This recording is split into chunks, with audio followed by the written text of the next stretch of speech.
I'll show you a crime thriller film from 2005, titled Revolver. Spoilers ahead. Watch out and take care. After 7 years of confinement game. On the way up, Jake hesitates to take the elevator because of his claustrophobia, but the other bodyguards remind him they must climb 20 floors, so he gives in and takes the elevator while fighting a panic attack. Jake's first bet is on a chip toss against another player at the table, which he loses. But this is on purpose. He's manipulating Matcha into a sense of false security, so when he makes the same bet with him, he wins this time.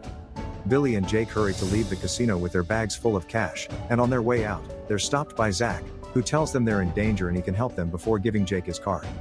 This time, Jake decides to take the stairs, but before he can even go down one step, he passes out and falls down as the card is revealed to say take the elevator. While Jake is rushed to the hospital, Matcha expresses his worries to Paul. Jake must want bigger revenge after 7 years in jail, especially after the incident with his sister-in-law, so Matcha orders Paul to hire the best hitman in the business to get rid of him. At the hospital, Jake is told no cause for the blackout could be found at a first glance, so he should go home and rest while waiting for the blood test results. Billy goes to his own house while Jake takes the bodyguards for protection, but all of them are shot as soon as they arrive. The only reason why he manages to dodge is that he finds a card on the floor that says pick this up, so he bends over to do exactly so. He tries to escape in his car, but the driver is shot too. Luckily for him, Zach arrives just in time to save him and take him away. The hitman, Sorter, can't understand how he missed, since he never misses, and theorizes someone must have tipped Jake off. What he tells Matcha when he scolds him, however, is that he missed because he had a bad feeling. Meanwhile, Zach takes Jake to meet his partner, Avi, who has somehow put his hands on Jake's medical file. The test results are in. Jake has a rare blood disease that will cause his death within 3 days. The men offered Jake their protection in exchange for 2 conditions, which are not negotiable. He must give them all their money, and do anything they ask for, including answering any questions. They give him 3 hours to decide, but Jasky leaves without saying a word because he's convinced they're trying to trick him. The results he gets at the hospital are the same ones, but Jaskier once again thinks the lab must have been paid by Zach and Avi, so he gets a second opinion from his private doctor, who also gives him the same prognosis. After threatening him with his gun to make sure he isn't also being paid, Jake admits he has no choice and, after taking money from the bank, goes back to accept the men's deal.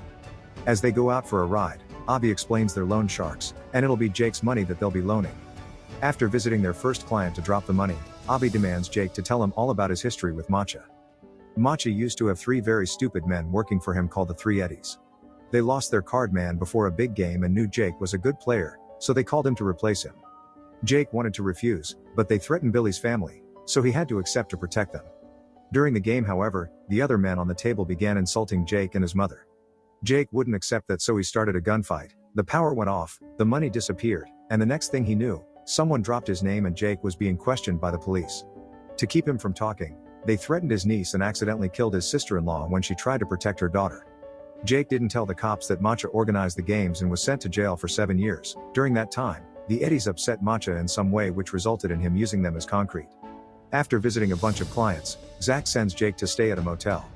Meanwhile, Matcha and Paul visit crime kingpin Sam Gold, considered the ultimate figure all other crime bosses want to be like.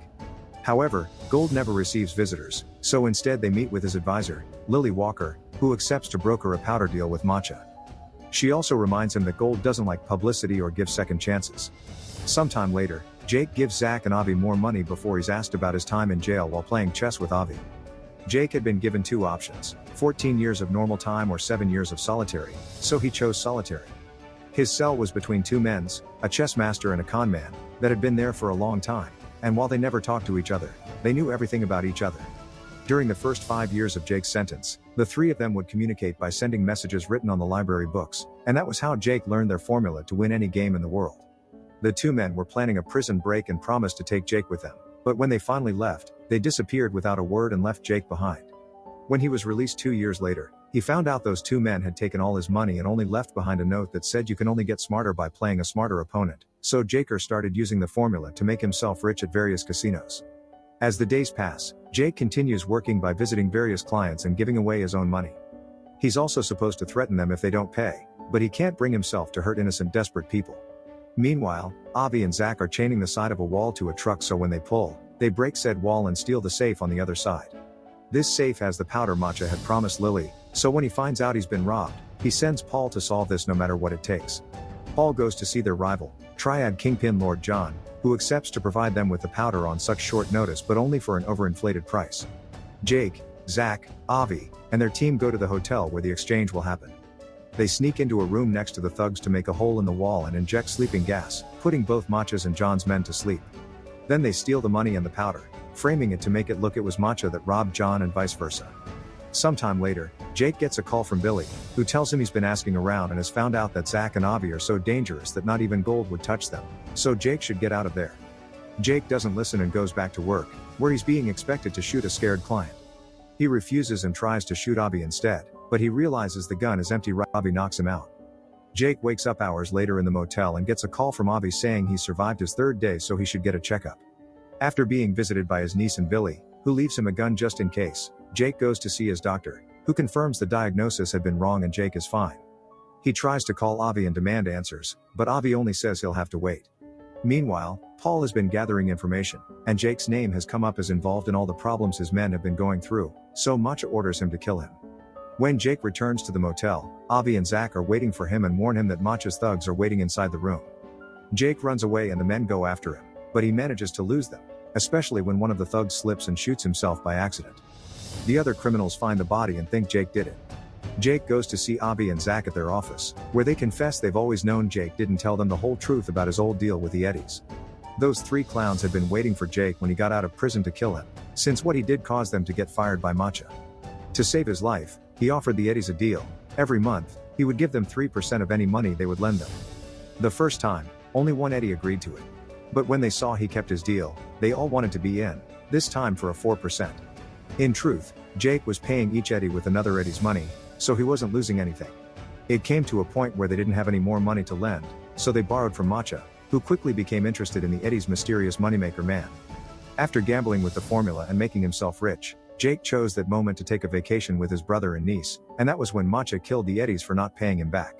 Speaking of Matcha, he's having dinner at a fancy restaurant when he's visited by his henchmen, that tell him Jake escaped. Sorter recognizes John's lover pretending to be a waitress, so he shoots her before leaving the restaurant to go after her driver. However, his shooting is still off and he only got to hurt her, not kill her, so before dying, the woman manages to shoot Matcha's finger off in the middle of the commotion. Then, Sorter is sent to Lord John's hideout to kill him and his men. Back to Jake, he's still chatting to Zach and Avi while they play golf on a roof.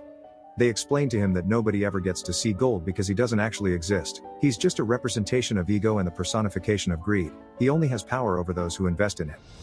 So what Jake needs to do is change the rules of what he allows to control him. Afterward, Jake takes the rest of his money from the bank and donates it all before sneaking into Matcha's bedroom.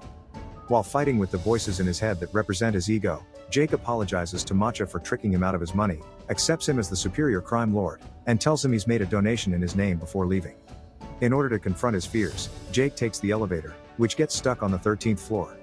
While fighting off a panic attack, he has a conversation in his mind in which he rejects his ego, finally stepping out of the game as a free man. Once the elevator being's working again, Jake reaches the ground floor and finds Matcha waiting for him with a gun, driven crazy by his own ego. However, Jake is at peace with himself and simply walks past him, which drives Matcha mad because he can't understand how someone won't fear him. He begins crying as he understands how thoroughly humiliated he's been. The next morning, Paul brings Matcha all the local newspapers for him to see his name plastered all over them. Jake hadn't been lying when he said he made a donation in Matcha's name, and now everyone thinks the casino owner cares about the community. Matcha is happy to take the credit, but his happiness is short-lived. Paul also informs him that Jake has the powder and he's been playing them all along. Paul, Sorter, and the rest of Matcha's henchmen go visit Billy, who manages to hide his daughter in the cupboard when he realizes one of his bodyguards has betrayed him. Once he's found, the men begin hurting him while interrogating him, not believing when he says he doesn't know where Jake and the powder are. Paul's methods are quickly escalating and Sorter starts feeling uncomfortable, especially when they make the girl come out of the cupboard after they hear her sob. Refusing to hurt a child, Sorter rejects his ego and begins killing his fellow henchmen methodically and effectively, but he makes a mistake at the end and gets killed too. Meanwhile, Matcha is visited by Lily. She brings him a wreath sent by Gold, who isn't happy with seeing Matcha's name all over the newspaper since he doesn't like publicity. Lily also informs him that Matcha's time is over and he won't have a second chance, which sends him into another panicking frenzy. Avi and Zach take Jake and the powder to Matcha's casino, where Avi finally beats Jake at a game of chess while confessing the last few details of the story. He and Zach had been the men in the cells next to Jake's, and they always wanted to take him away with them. But he hadn't been ready to accept the truth, implying they have been nothing but merely figments of Jake's imagination.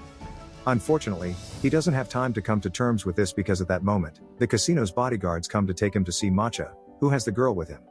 After dropping the bags of powder on the floor, Jake tells his niece everything will be fine, which drives Matcha mad because Jake is still showing no fear even when he's pointing his gun at the child. Humiliation causes the ego voices in Matcha's mind to reach the conclusion that Jake can't hurt a dead man, so he puts the gun against his head and shoots. Fooled by this shabby hat, beneath this hat hides a top business acumen, in very good condition. Still, only he sees the advantage of the house's location, which is adjacent to the that you only rented out half of the apartment, so why don't you sell it to me? I'll give you $30,000 now, and I'll give you another $5,000 when I rent out all the rooms. Although the owner admires his idea, he doesn't want to do risky business. He suddenly glances at the owner's calendar, which shows that it is given by a local bank manager. So an idea comes to his mind. He says goodbye to the owner and goes to the bank directly, where he finds the manager who sent the calendar. The manager's secretary, who discriminates against black people, refuses to introduce him to the manager. You use my name to try to get a loan. He has no choice but to apologize. Unexpectedly, the owner doesn't blame him but admires his belief that he will not give up until his goal is achieved. The owner decides to guarantee the loan for. As soon as the old lady leaves, Bernard rents out her house to a black lady. As he has foreseen. The building is quickly filled, and Bernard gives the negotiated follow-up payment to the former owner. In this regard, Bernard already has an idea in mind, Matt, who has been helping him with renovations. This guy is an honest man, he's also very ambitious, just a little inexperienced.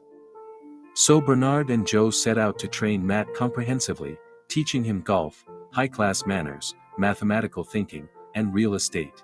After their dinner, Britton tells Bernard that he's proud of his accomplishments. Then, before they know it, they are sometime later, Bernard and Joe tell Matt that the most rational move they can make is to walk away from the Bank of Marlin. Unwilling to let his bank go, Matt makes a move without letting his partners know.